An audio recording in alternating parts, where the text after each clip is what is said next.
Karena dia mengetahui bahwa, jikalau Allah membuat mereka dapat mendengar, yakni membuat mereka dapat memahami, niscaya mereka berpaling dari tujuan itu secara sengaja dan karena ingkar setelah mereka memahami hal itu, sedang mereka memalingkan diri daripadanya. Hai orang-orang yang beriman, penuhilah seruan Allah dan seruan Rasul jika Rasul menyerumu kepada suatu yang memberi kehidupan kepadamu dan ketahuilah bahwa sesungguhnya Allah membatasi antara manusia dan hatinya dan sesungguhnya kepadanyalah kamu akan dikumpulkan. Ayat 24. Al-Bukhari meriwayatkan, istajibu berarti ajibu, penuhilah. Kepada sesuatu yang memberi kehidupan kepadamu, yakni kepada kemaslahatanmu. Kemudian Al-Bukhari meriwayatkan dengan sanadnya yang sampai kepada Said bin Al-Mula, dia berkata, aku sholat. Tiba-tiba Nabi lewat. Dia memanggilku, namun aku tidak memenuhinya sebelum aku selesai. Setelah selesai, aku pun menemuinya.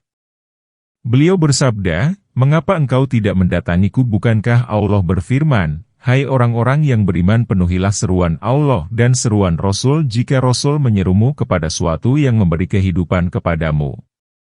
Kemudian beliau bersabda, aku akan mengajarimu surat yang paling agung di dalam Al-Quran sebelum aku keluar. Lalu beliau pergi untuk keluar masjid, maka aku pun mengingatkan beliau, hadis Bukhari. Muadz menceritakan dari salah seorang sahabat Rasulullah bahwa seperti hadis itulah yang dia dengar. Muadz berkata, surat itu ialah, segala puji bagi Allah Tuhan semesta alam. Surat itu ialah Al-Fatihah. Inilah bunyi hadis berikut kata-katanya dari Muadz. Hadis ini telah dikemukakan berikut jalur-jalurnya pada awal tafsir surat Al-Fatihah. Firman Allah Ta'ala, terhadap sesuatu yang memberi kehidupan kepadamu. Para ulama menafsirkan, yakni, kepada kebenaran. Para ulama lainnya mengatakan bahwa sesuatu itu ialah Al-Quran yang di dalamnya mengandung keselamatan, kekekalan, dan kehidupan. Ulama lainnya mengatakan, mereka hidup dengan Islam setelah mati karena kekafiran. Ulama lain mengatakan, yakni kepada perang yang Allah memuliakanmu melalui perang itu setelah kamu terhina, lemah, dan tertindas. Semua penafsiran ini mendekati dan sahih. Firman Allah Ta'ala, dan ketahuilah bahwa sesungguhnya Allah mendinding antara manusia dan hatinya.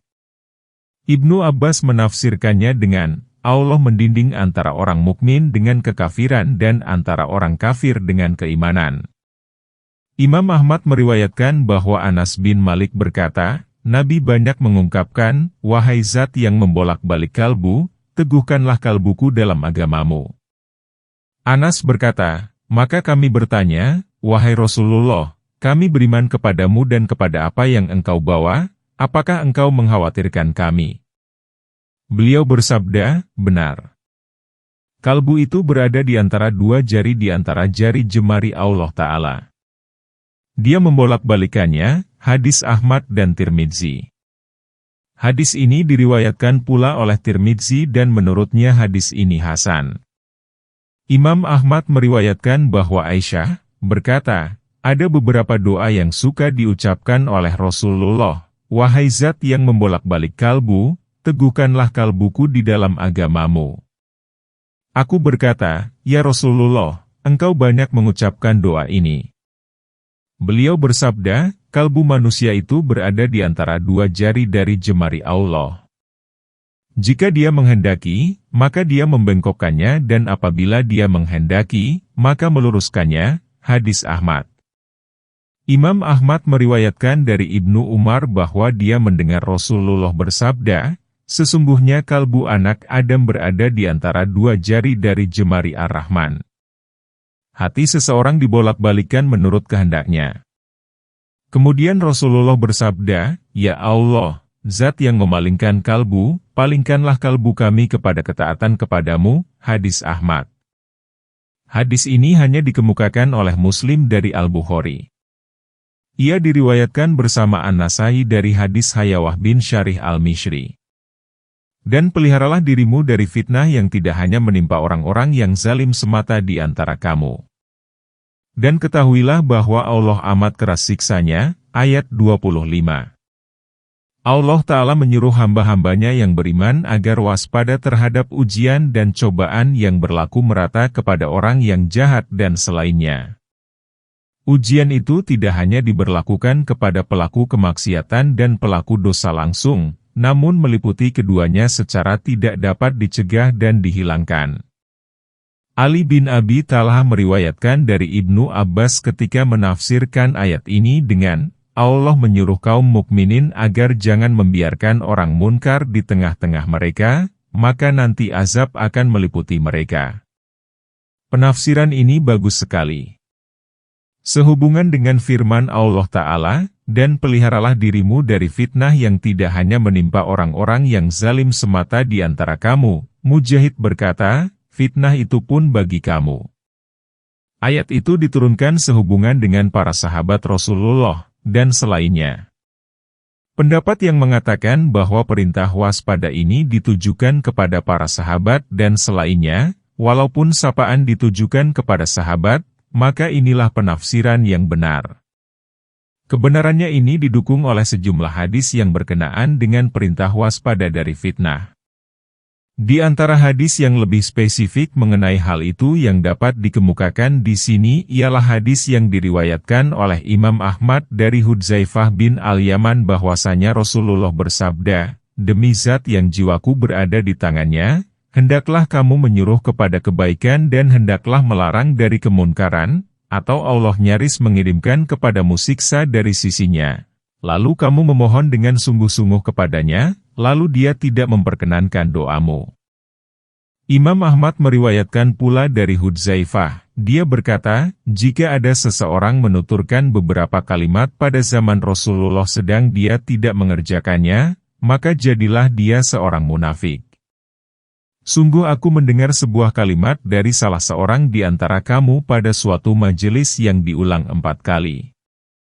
Kalimat itu ialah, demi yang jiwaku dalam genggamannya, hendaklah kamu menyuruh kepada ma'ruf, dan mencegah kemunkaran, atau Allah menimpakan azab kepada kamu semua, lalu kamu berdoa, namun doa kalian tidak dikabulkan. Hadis Ahmad. Imam Ahmad meriwayatkan bahwa Ummi Salamah, istri Nabi, berkata, aku mendengar Rasulullah bersabda, jika kemaksiatan merajalela pada umatku, maka Allah akan meliputi mereka dengan azab dari sisinya. Ummi Salamah berkata, wahai Rasulullah, bukankah di tengah-tengah mereka ada orang-orang soleh? Beliau menjawab, benar. Dia berkata, lalu, bagaimana dengan mereka?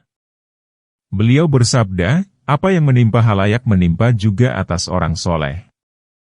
Kemudian orang soleh kembali kepada ampunan dan keridaan dari Allah. Hadis Ahmad. Dan ingatlah ketika kamu sedikit tertindas di muka bumi, dan kamu khawatir manusia itu akan menculikmu, maka dia memberimu tempat menetap, menguatkanmu dengan pertolongannya, dan menganugerahkan rezeki kepadamu dari yang baik-baik agar kamu bersyukur. Ayat 26. Allah Ta'ala mengingatkan hamba-hambanya yang beriman akan nikmat dan kebaikan yang telah diberikan kepada mereka tatkala mereka masih sedikit lalu dia menambah jumlahnya, mereka tertindas dan ketakutan maka dia menguatkan dan menolong mereka, dan mereka dalam keadaan miskin, maka Allah memberi mereka rezeki yang baik-baik. Dia menuntut mereka agar bersyukur. Maka taatlah kepadanya dalam segala perintahnya. Demikianlah, kondisi mereka di Mekah itu berjumlah sedikit, tertindas, dan ketakutan. Mereka takut diculik oleh manusia dari negeri-negeri lain. Kondisi mereka terus seperti itu hingga Allah mengizinkan mereka untuk berhijrah ke Madinah. Dia menempatkan mereka di sana dan penduduknya pun mendukung mereka. Penduduk Madinah memberi tempat tinggal dan menolong dalam peristiwa Badar dan lainnya. Penduduk Madinah memberikan hartanya dan mengerahkan upayanya dalam rangka menaati Allah dan Rasul-Nya. Sehubungan dengan firman Allah, dan ingatlah ketika kamu sedikit tertindas di muka bumi, Qatadah bin Diamah As-Sadusi menafsirkan, penduduk Arab ini merupakan manusia yang paling rendah kehinaannya, paling sempit kehidupannya, paling lapar perutnya, paling telanjang kulitnya, dan paling jelas kesesatannya. Barang siapa di antara mereka yang hidup, maka dia hidup sebagai orang celaka. Barang siapa yang mati, maka dia dihinakan dalam neraka dan mereka memberi makan namun tidak makan. Demi Allah, aku tidak mengenal sebuah kabilah Arab yang menghuni bumi pada saat itu yang lebih buruk kedudukannya daripada manusia lain. Hal itu berakhir ketika Allah mendatangkan Islam. Dia menempatkannya di berbagai negeri, melapangkan rezekinya, dan menjadikan mereka tuan-tuan yang memiliki budak belian. Allah telah memberimu, melalui Islam, segala hal seperti yang kamu lihat. Maka bersyukurlah kepada Allah atas nikmatnya karena Tuhanmu adalah pemberi nikmat. Dia menyukai syukur dan pelaku syukur dikategorikan sebagai orang yang berhak mendapat tambahan nikmat dari Allah. Hai orang-orang yang beriman, janganlah kamu mengkhianati Allah dan Rasul serta janganlah kamu mengkhianati amanat-amanat yang dipercayakan kepadamu sedang kamu mengetahui, ayat 27. Dan ketahuilah bahwa hartamu dan anak-anakmu itu hanyalah sebagai cobaan dan sesungguhnya di sisi Allah lah pahala yang besar, ayat 28. Para mufasir berikhtilaf, berbeda pendapat, mengenai sebab turunnya ayat ini. Di antara mereka ada yang berkata, ayat itu diturunkan sehubungan dengan Abi Lubabah bin Abdul Munzir ketika diutus oleh Rasulullah ke Bani Quraidah agar mereka tunduk kepada hukum Rasulullah. Mereka berbincang dengan Lubabah mengenai beliau. Kemudian Lubabah menyampaikan pandangan dan dia menunjuk ke lehernya, yakni, menyembelih beliau. Kemudian dia merenungkan tindakannya hingga sadarlah bahwa dia telah mengkhianati Allah dan Rasul-Nya. Dia bersumpah bahwa dia tidak akan mencicipi makanan hingga mati atau hingga Allah menerima tobatnya. Lubabah pergi ke Masjid Madinah, lalu dia menambatkan dirinya ke tiang masjid. Dia tinggal di masjid dalam keadaan demikian selama 9 hari hingga ia tersungkur pingsan karena kepayahan. Akhirnya, Allah menurunkan ayat kepada Rasulullah yang menyatakan tobatnya diterima. Kemudian orang-orang pergi menemuinya guna mengabarkan bahwa tobatnya telah diterima Allah. Mereka hendak melepaskannya dari tiang. Lubabah bersumpah bahwa tiada yang boleh melepasnya kecuali Rasulullah melepaskannya dengan tangannya sendiri. Kemudian beliau melepaskannya. Lubabah berkata, "Ya Rasulullah, aku bernazar untuk menyedekahkan seluruh hartaku." Maka beliau bersabda, "Jika kamu hendak menyedekahkannya, maka cukuplah sepertiganya saja." Hadis Abdur Razak. Hadis senada diriwayatkan pula oleh Abdur Razak dari Qatadah dan Az-Zuhri. Ibnu Jarir meriwayatkan dari Al-Mughirah bin Syubah, dia berkata, ayat itu diturunkan sehubungan dengan terbunuhnya Utsman. Dia mengatakan pula, ayat itu berkenaan dengan seorang munafik yang memberitahukan kepada Abu Sufyan bahwa Muhammad merencanakan sesuatu pada Abu Sufyan, maka hendaklah dia hati-hati. Sanad dan redaksi hadis ini perlu ditinjau.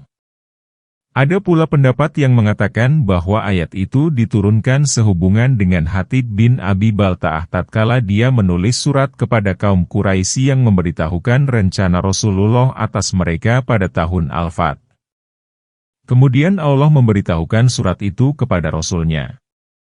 Maka beliau mengutus seseorang untuk menyusul pembawa surat dan menyuruhnya kembali. Beliau menghadirkan Hatib dan dia pun mengakui perbuatannya seperti yang dapat dimaklumi dari kisah ini. Aku, Ibnu Katsir, berkata, yang benar ialah ayat itu bersifat umum walaupun dapat saja ia turun karena alasan khusus.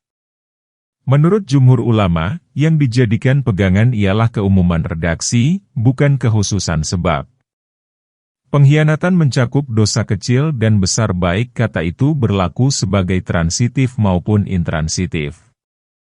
Sehubungan dengan firman Allah Ta'ala, serta janganlah kamu mengkhianati amanat-amanat yang dipercayakan kepadamu, Ali bin Abi Talhah meriwayatkan dari Ibnu Abbas bahwa dia menafsirkan, amanah ialah perbuatan yang dipercayakan kepada hamba, yaitu perbuatan wajib.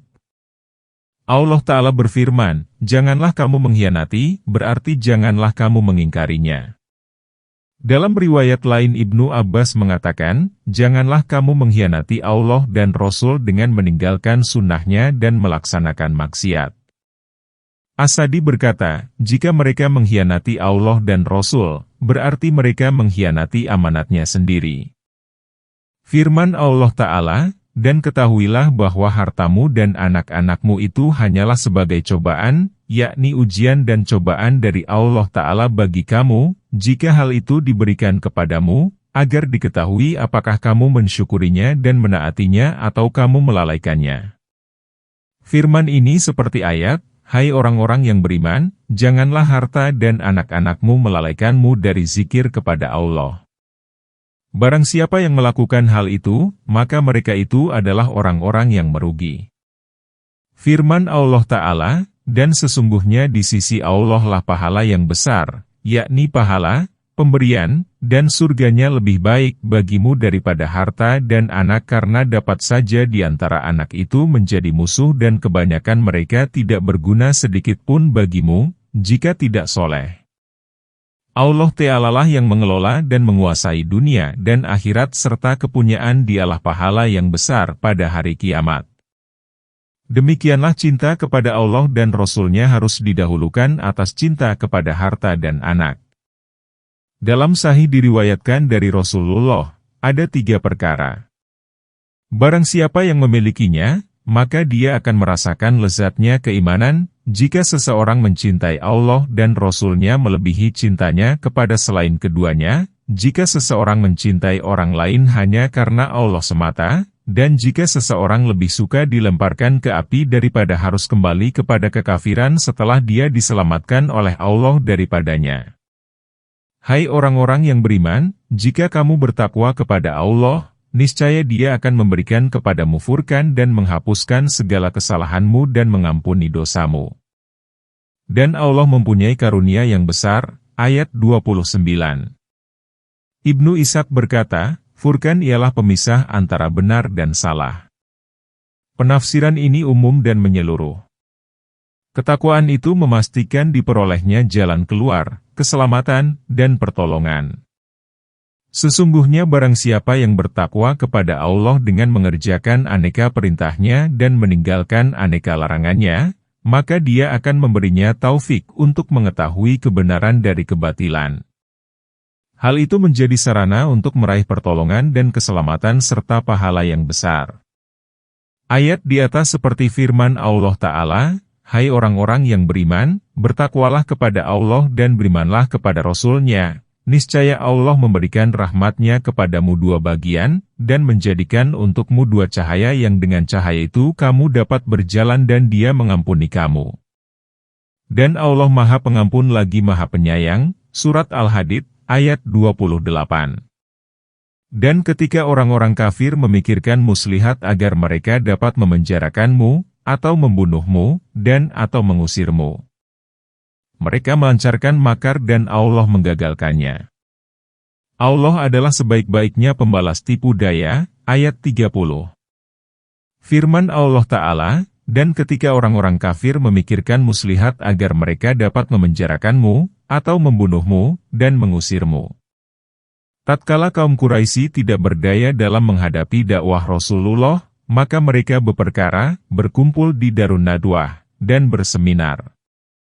Maka di antara mereka ada yang menyarankan agar Nabi ditahan dengan cara dibelenggu, lalu mereka menanti peredaran massa hingga dia tewas. Iblis sebagaimana dikisahkan ikut bersama mereka dengan cara tampil sebagai sosok Syekh Najd yang memberi nasihat, seolah-olah penduduk Najd dikenal sebagai pemberi nasihat dan pemilik pandangan yang bijak. Setan tampil dalam gaya mereka agar dia disangka sebagai orang Quraisy yang akan menasihati mereka dan mereka menjadi tenteram terhadap pendapatnya.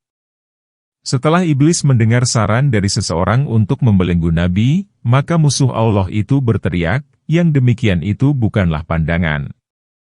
Di antara mereka ada yang menyarankan agar dia diusir sehingga mereka tenang, iblis pun menolak pandangan ini. Kemudian bangkitlah Abu Jahal, semoga Allah melaknatnya, dan menyarankan agar setiap kabilah mengirimkan seorang pemuda yang gagah, terampil, dan gesit. Kemudian setiap pemuda diberi pedang yang tajam. Kemudian mereka menebas Muhammad sebagai tebasan seseorang. Jika mereka telah membunuhnya, darahnya dibagikan kepada seluruh kabilah. Saya, Abu Jahal, kira penduduk Bani Hashim tidak akan sanggup untuk memerangi seluruh kabilah Quraisy. Jika mereka melihat keadaan demikian, maka mereka akan berpikir logis dan kita pun menjadi tenang dan terhindar dari gangguannya. Iblis berkata, demi Allah, inilah pendapat seorang pemuda. Pendapat lainnya bukanlah pendapat. Maka mereka pun bubar lalu mengumpulkan pemuda untuk membunuh Nabi. Jibril menemui Nabi dan menyuruhnya agar tidak menginap di rumahnya pada malam itu. Pada saat itulah Allah mengizinkannya untuk pergi.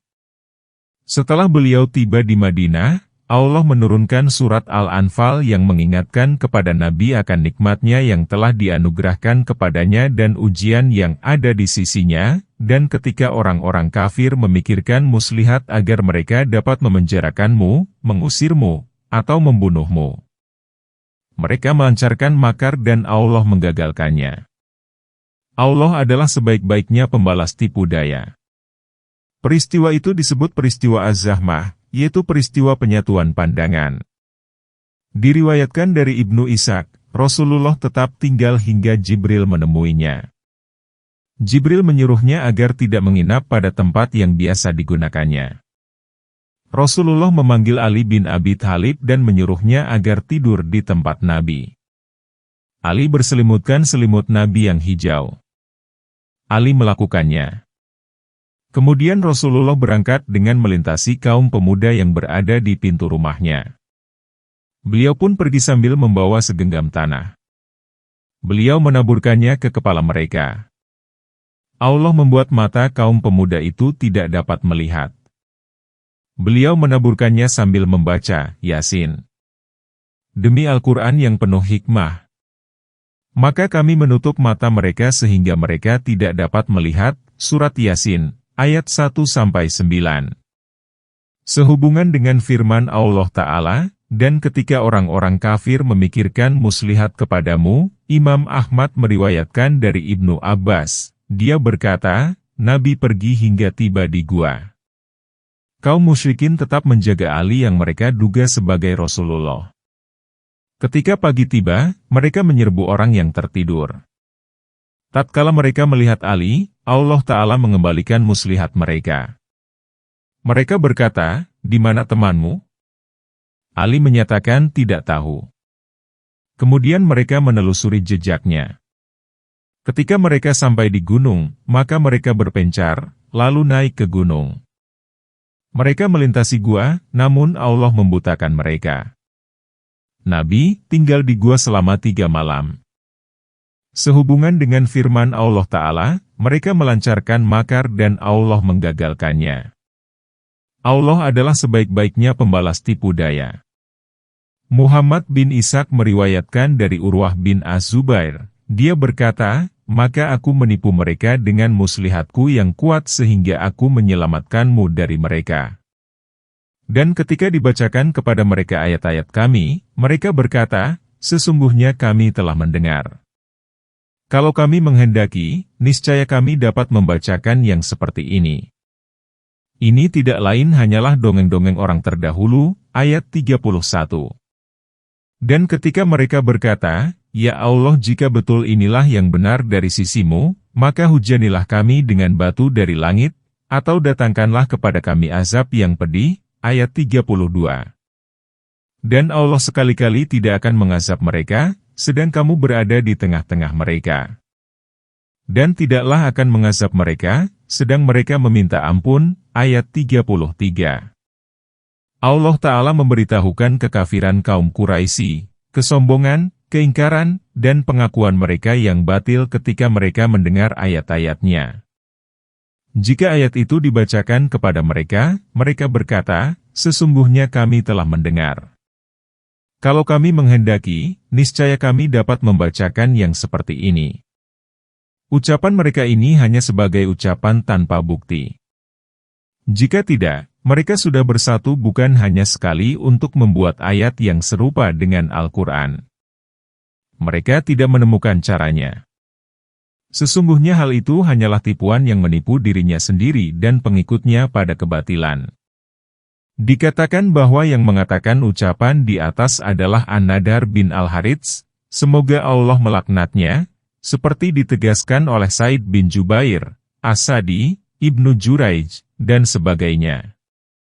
Sesungguhnya setelah An-Nadar pulang dari Persia dan di sana dia mempelajari cerita-cerita tentang para rajanya, dan dia mendapatkan Rasulullah sudah diutus oleh Allah sebagai Nabi dan dia membacakan Al-Quran kepada manusia, maka apabila Nabi berdiri, maka An-Nadar ikut duduk di sana mendengarkan ayat. Kemudian dia menceritakan kepada halayak kisah-kisah Raja Persia, lalu berkata, kisah siapakah yang lebih baik, kisahku atau kisah Muhammad? Ketika dia menjadi tawanan perang Badar, Rasulullah memerintahkannya untuk dipenggal lehernya di hadapan beliau. Maka hal itu pun dilaksanakan.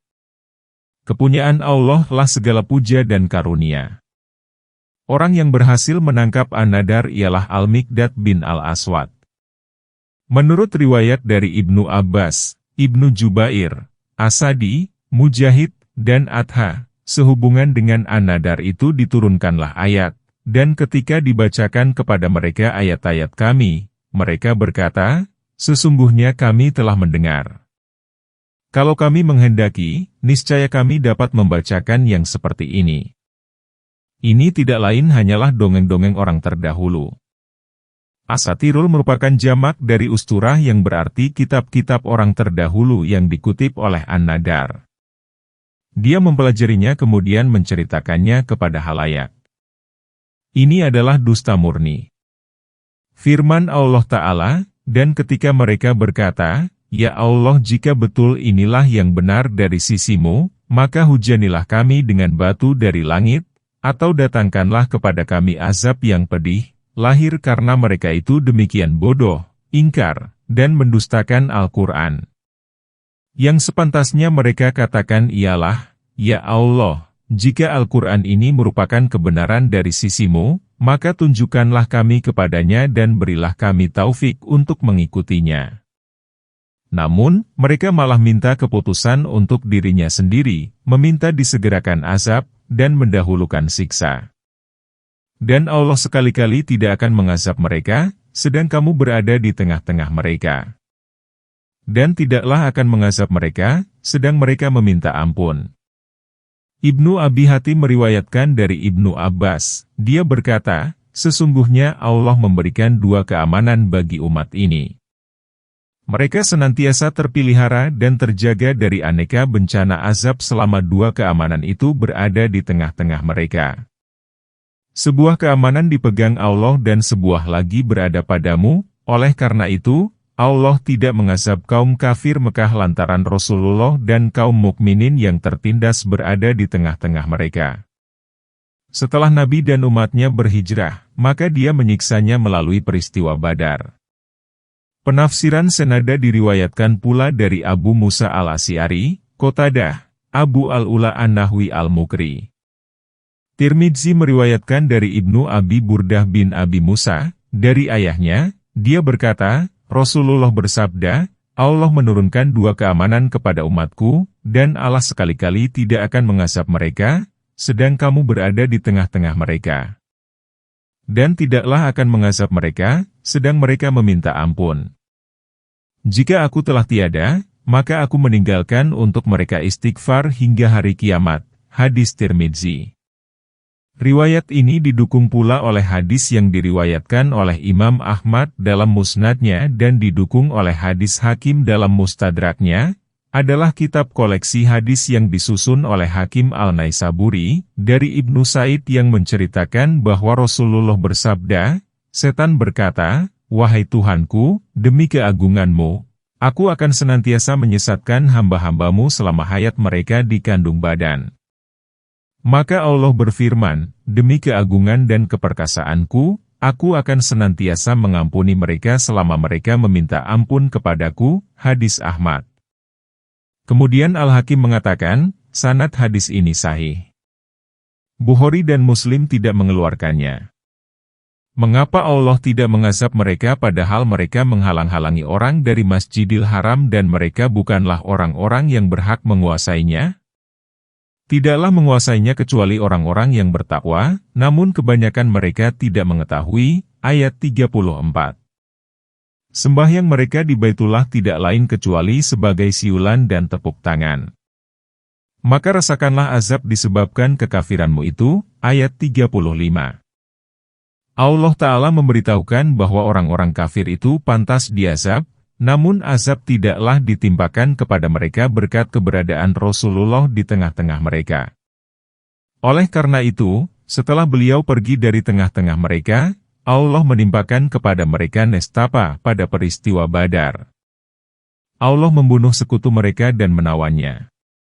Dia membimbing mereka supaya beristighfar, meminta ampun kepada Allah, dari aneka dosa, termasuk di dalamnya perbuatan syirik dan perusakan. Qatadah, As-Sadi, dan sebagainya berkata, kaum musyrikin itu tidaklah meminta ampun. Andaikan mereka meminta ampun, niscaya Allah tidak menyiksanya. Sementara Ibnu Jarir memilih penafsiran yang demikian, andaikan di tengah-tengah mereka tidak ada kaum mukminin tertindas yang meminta ampun, niscaya Allah menimpakan siksa yang tidak dapat ditolak. Allah menahan siksa itu karena ada kaum mukminin. Setelah kaum mustad'afin itu pergi meninggalkan Mekah ke Madinah, maka Allah menurunkan ayat, mengapa Allah tidak mengazab mereka padahal mereka menghalang-halangi orang dari Masjidil Haram dan mereka bukanlah orang-orang yang berhak menguasainya? Lalu Allah mengizinkan untuk menaklukkan Mekah. Itulah azab yang dijanjikan kepada mereka.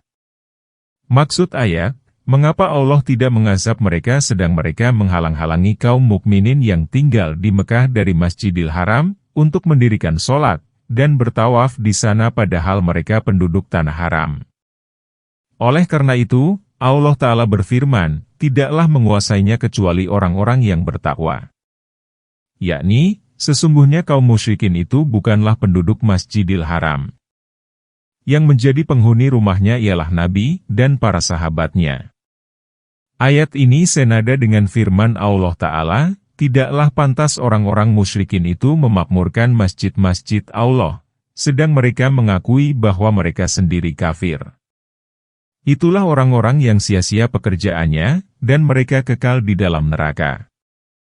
Hanyalah yang memakmurkan masjid-masjid Allah ialah orang-orang yang beriman kepada Allah dan hari kemudian, serta tetap mendirikan sholat, menunaikan zakat dan tidak takut selain kepada Allah, maka merekalah orang-orang yang diharapkan termasuk golongan orang-orang yang mendapat petunjuk. Surat At-Taubah, ayat 17 dan 18. Dan senada dengan firman Allah Ta'ala, dan menghalang-halangi dari jalan Allah, kafir kepada Allah, menghalang-halangi masuk Masjidil Haram, dan mengusir penduduknya dari sekitarnya lebih besar dosanya di sisi Allah. Surat Al-Baqarah, ayat 217. Al-Hafidh bin Mardawi meriwayatkan bahwa Anas bin Malik berkata, Rasulullah ditanya, siapakah para walimu? Beliau bersabda, setiap orang yang bertakwa.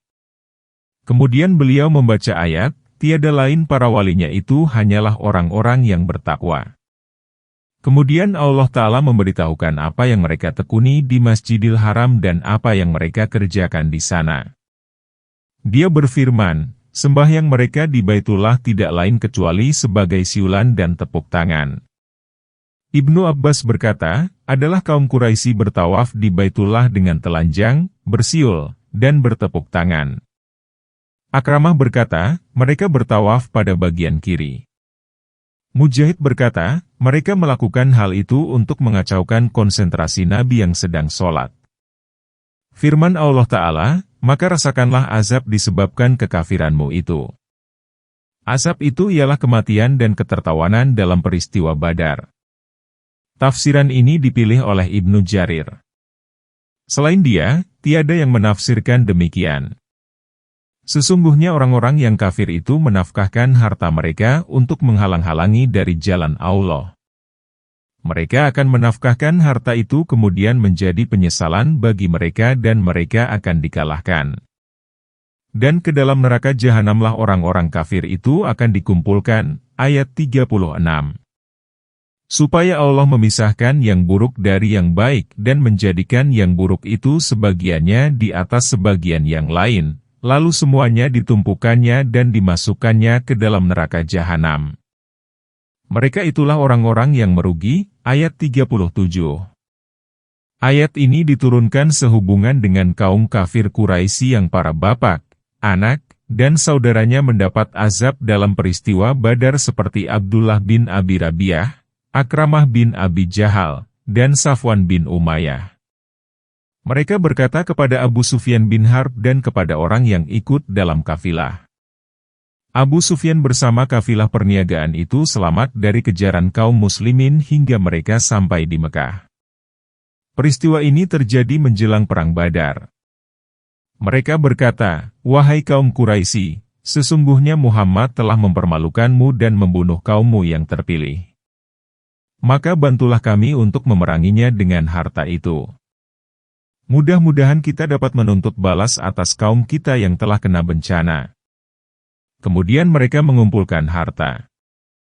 Sehubungan dengan merekalah Allah menurunkan ayat, sesungguhnya orang-orang yang kafir itu menafkahkan harta mereka, mereka itulah orang-orang yang merugi. Riwayat tentang sebab nuzul ini berasal dari Ibnu Abbas dan sebagian tabi'in. Jika dipertimbangkan lagi, maka ayat itu bersifat umum sedang sebab nuzulnya khusus. Allah Ta'ala memberitahukan bahwa kaum kafir yang menginfakkan hartanya untuk menghalang-halangi manusia dari mengikuti jalan kebenaran dan mereka akan melakukannya. Kemudian lenyaplah harta mereka sehingga timbullah penyesalan. Harta itu tidak berguna sedikit pun bagi mereka. Mereka hendak memadamkan cahaya Allah dan menolong kalimatnya atas kalimat yang benar. Sedang Allah menyempurnakan cahayanya walaupun orang-orang kafir itu tidak menyukai.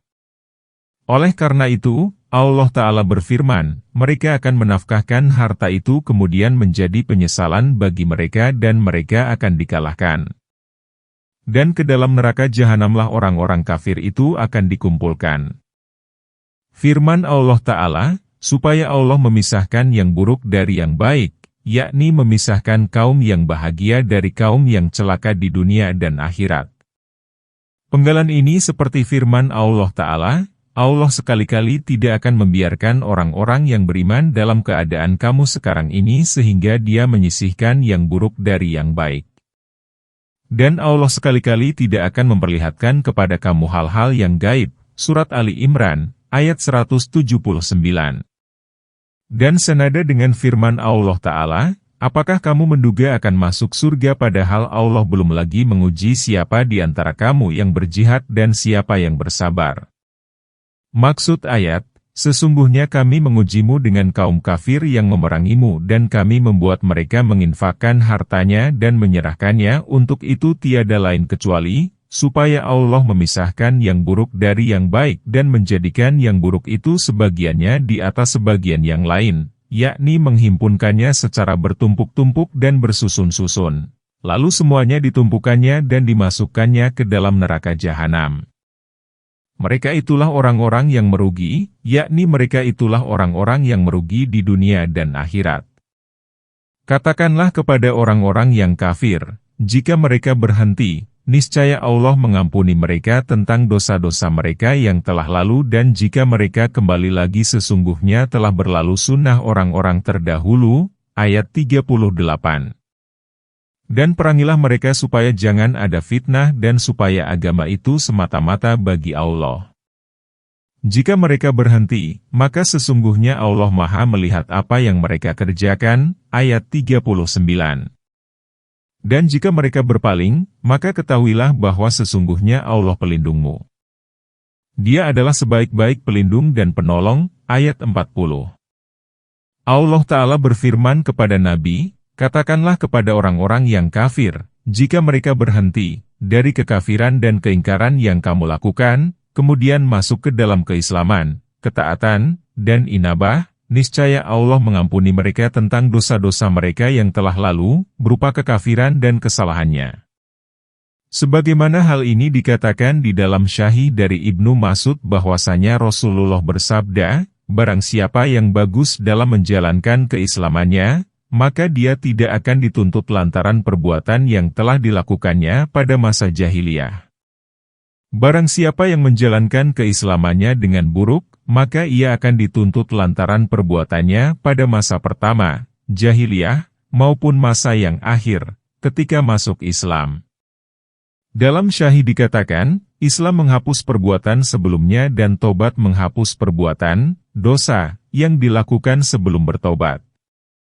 Firman Allah Ta'ala, dan jika mereka kembali lagi, yakni mereka terus-menerus melakukan perbuatan dosanya, maka sesungguhnya telah berlalu sunnah orang-orang terdahulu, yakni telah berlalu sunnah kami terhadap orang-orang terdahulu bahwa apabila mereka mendustakan dan terus-menerus berbuat demikian, maka kami akan menyegerakan azab dan siksa kepada mereka sebagaimana yang telah dikenakan kepada kaum Quraisy dalam peristiwa Badar dan kepada umat-umat lainnya.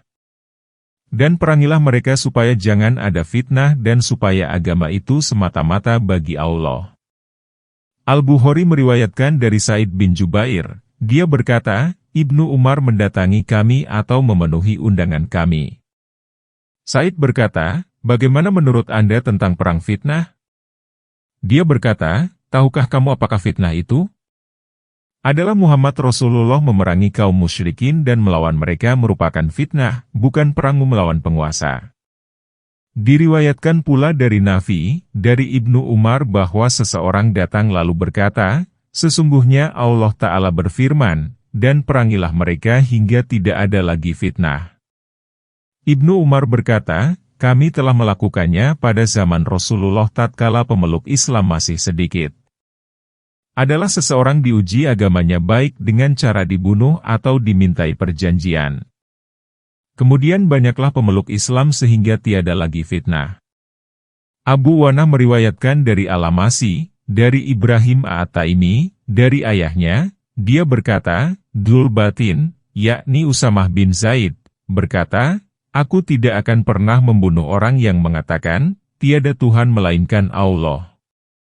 Sa'ad bin Malik berkata, dan aku pun, demi Allah, tidak akan pernah membunuh seseorang yang mengatakan tiada Tuhan melainkan Allah.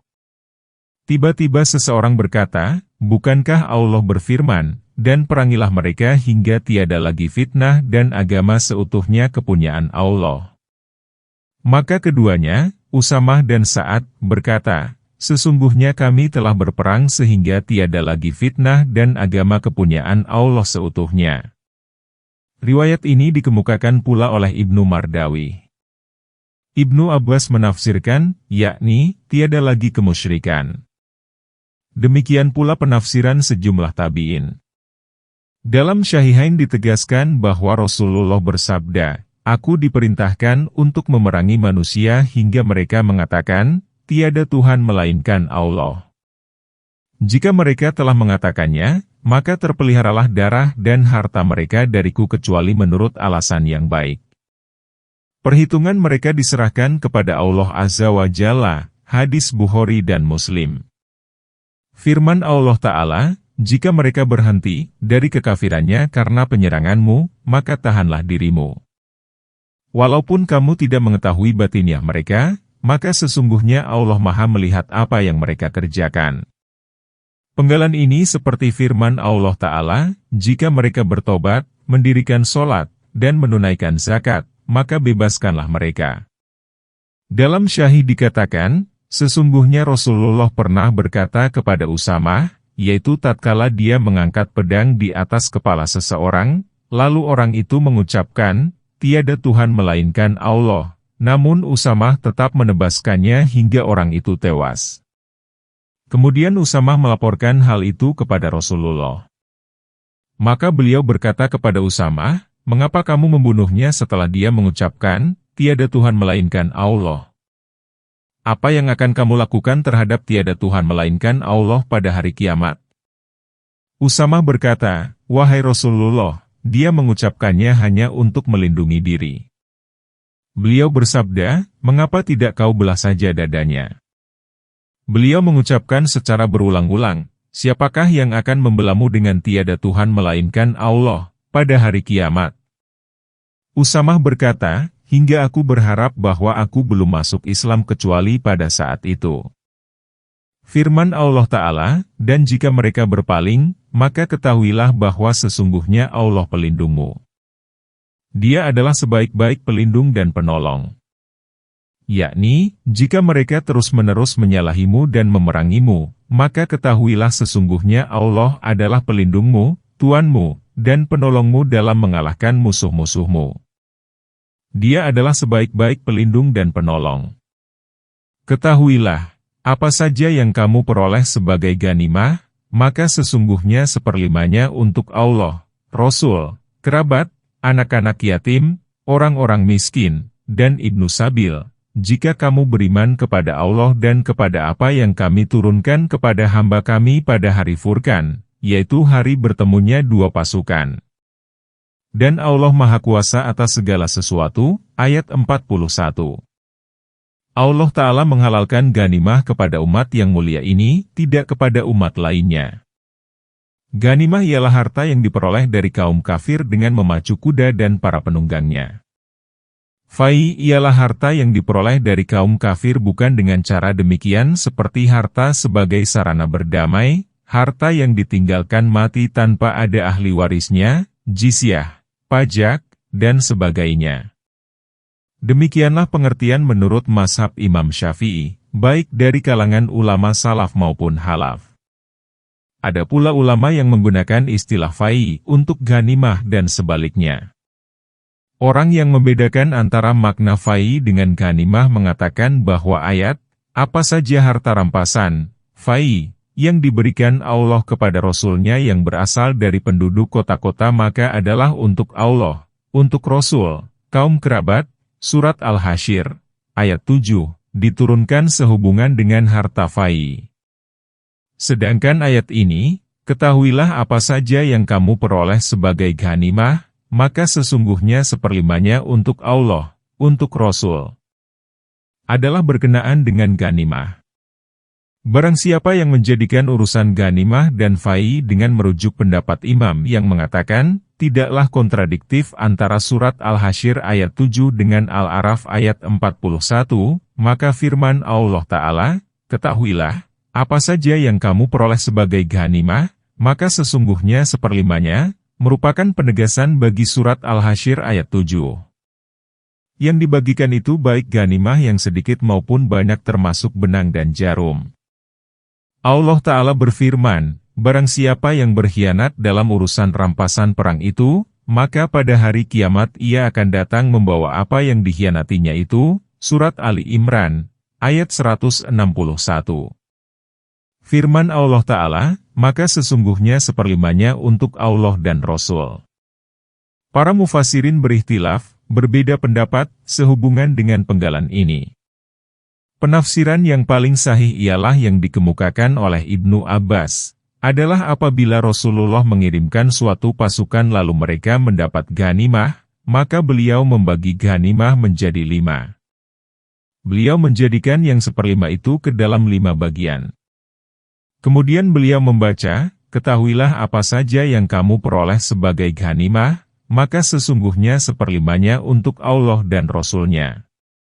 Karena, bagi Allah seperlima, merupakan pembuka kalimat seperti, kepunyaan Allah lah apa yang ada di langit dan di bumi, beliau menjadikan bagian Allah dan bagian Rasul menjadi satu bagian. Demikian pula Ibrahim An-Nukhai, Al-Hasan bin Muhammad bin Al-Hanifah, dan Al-Hasan Al-Basri serta selainnya menyatakan bahwa bagian Allah dan Rasul-Nya adalah satu. Pendapat ini dikuatkan oleh hadis yang diriwayatkan oleh Baihaqi dengan sanad yang sahih dari seorang sahabat, dia berkata, aku menemui Nabi ketika beliau berada di Wadi Al-Qura, yaitu ketika beliau memamerkan kuda. Aku bertanya, bagaimana pendapatmu tentang ghanimah? Beliau bersabda, kepunyaan Allah seperlimanya dan 4/5 lagi bagi tentara. Aku berkata, tak adakah seseorang yang lebih utama untuk mendapatkannya daripada yang lain? Beliau menjawab, tidak ada kecuali yang kamu keluarkan dari sakumu sendiri, dan engkau tidak lebih berhak kepadanya daripada saudara muslim yang lain.